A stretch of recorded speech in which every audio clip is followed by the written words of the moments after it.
छत्तीसगढ़ के बालोदा बाजार हिंसा मामले में सुप्रीम कोर्ट ने नारायण मेरी को जमानत दी। भीम आर्मी चीफ चंद्रशेखर आजाद सतनामी समाज की जेल में बंद लोगों से की मुलाकात। भाजपा ने छोटे छोटे बच्चों को जेल भेजकर सतनामी समाज का अपमान किया। कांग्रेस के रायपुर में बड़ी रैली राहुल और प्रियंका की। नमस्कार, आप देख रहे हैं सत्ता की परख। छत्तीसगढ़ के बालोदा बाजार हिंसा मामले में सुप्रीम कोर्ट ने नारायण मेरी को जमानत दे दी है। 10 जून 2024 को बालोदा बाजार में आयोजित प्रदर्शन के बाद हुई घटना से जुड़ा है, जिसमें संयुक्त जिला कार्यालय में तोड़फोड़ और एसपी ऑफिस में आगजनी हुई थी।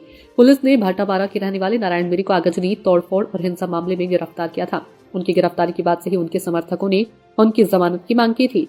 भिलाई नगर विधायक देवेंद्र यादव ने भी इसी मामले में जमानत के लिए सुप्रीम कोर्ट में अर्जी दायर की थी। इस मामले में राज्य सरकार को 3 सप्ताह में जवाब देने के बाद सर्वोच्च अदालत में नारायण मेरी की जमानत दे दी है, जिससे उनके समर्थकों में खुशी की लहर दौड़ गई है। उधर छत्तीसगढ़ में एक बार फिर राजनीतिक पारा गर्मा गया है। बालोदा बाजार हिंसा में सतनामी समाज के लोगों को जेल भेजने पर भीम आर्मी चीफ चंद्रशेखर आजाद ने रायपुर जेल में पहुंचकर सतनामी समाज की जेल में बंद लोगों से मुलाकात के बाद मुख्यमंत्री आवास घेरने की बात कही। चंद्रशेखर आजाद ने छत्तीसगढ़ की बीजेपी सरकार पर आरोप लगाया कि सतनामी समाज को छत्तीसगढ़ की सरकार को चलना चाहती है। बीजेपी के उत्पीड़न की इंतहा हो गई जब सतनामी समाज के छोटे छोटे बच्चों को भी सरकार ने जेल भेजा। सतनामी समाज की जेल में बंद लोगों के परिवार आज खून के आंसू रो रहे हैं, क्योंकि इन परिवारों में अब कमाने वाला कोई नहीं बचा। इसलिए मैं सरकार से मांग करता हूं कि सतनामी समाज के लोगों की रिहाई तुरंत की जाए।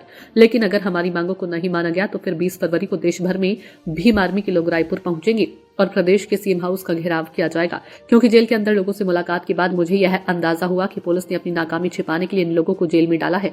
चंद्रशेखर आजाद के बयान पर भारतीय जनता पार्टी ने पलटवार करते हुए कहा कि राज्य की पुलिस अपना काम करेंगी, कानून व्यवस्था को किसी भी हालत में बिगड़ने नहीं दिया जाएगा।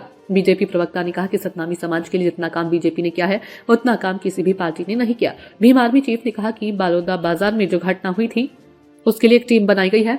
जब उसकी रिपोर्ट आएगी तो सब कुछ दूध का दूध और पानी का पानी होगा। लेकिन सरकार के मन में सतनामियों के खिलाफ दुर्भावना आई है, यह सब उसी का परिणाम है। लेकिन सतनामी समाज का गौरव है और उसकी रक्षा करना महत्वपूर्ण काम है। वहीं चंद्रशेखर रावण को लेकर छत्तीसगढ़ के डिप्टी सीएम अरुण साव से सवाल किया गया तो उन्होंने कहा कि चंद्रशेखर आजाद राजनीतिक दल के नेता हैं, वे अपनी गतिविधियां करेंगे, लेकिन छत्तीसगढ़ शांति और सद्भावना का गढ़ है और हमारी प्राथमिकता इसे बनाए रखना है। पुलिस प्रशासन अपना काम करेगी। सतनामी समाज को मान सम्मान और गौरव देने का काम बीजेपी ने किया, इतना काम किसी अन्य दल ने नहीं किया है। छत्तीसगढ़ में चंद्रशेखर आजाद की एंट्री के बाद राज्य की राजनीति भी गर्माती दिख रही है, क्योंकि अब तक बालोदा बाजार हिंसा के मामले में बीजेपी और कांग्रेसी आमने सामने थी। लेकिन अब एक तरह से चंद्रशेखर रावण ने तीसरे मोर्चे के तौर पर एंट्री कर दी है, जिससे बीजेपी भी एक्टिव दिख रही है। उधर कांग्रेस विधायक देवेंद्र यादव ने कहा कि मैं केवल सतनामी समाज के लोगों से मिलने आया था। कांग्रेस भी यहाँ प्रियंका गांधी और राहुल गांधी को लेकर बड़ी रैली करने वाली है। कांग्रेस का भी मेन फोकस बालोदा बाजार हिंसा को लेकर ही है। सियासी जानकारों का कहना है कि सुप्रीम कोर्ट से नारायण मेरी की जमानत मिलने से सतनामी समाज में खुशी की लहर है।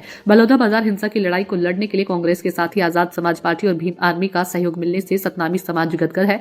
ऐसे में बीजेपी सरकार अपने खिसकते वोट बैंक को संभालने के लिए तरह तरह की योजनाओं पर काम कर रही है। सत्ता की परख के लिए अवधेश कुमार सिंह की ये रिपोर्ट।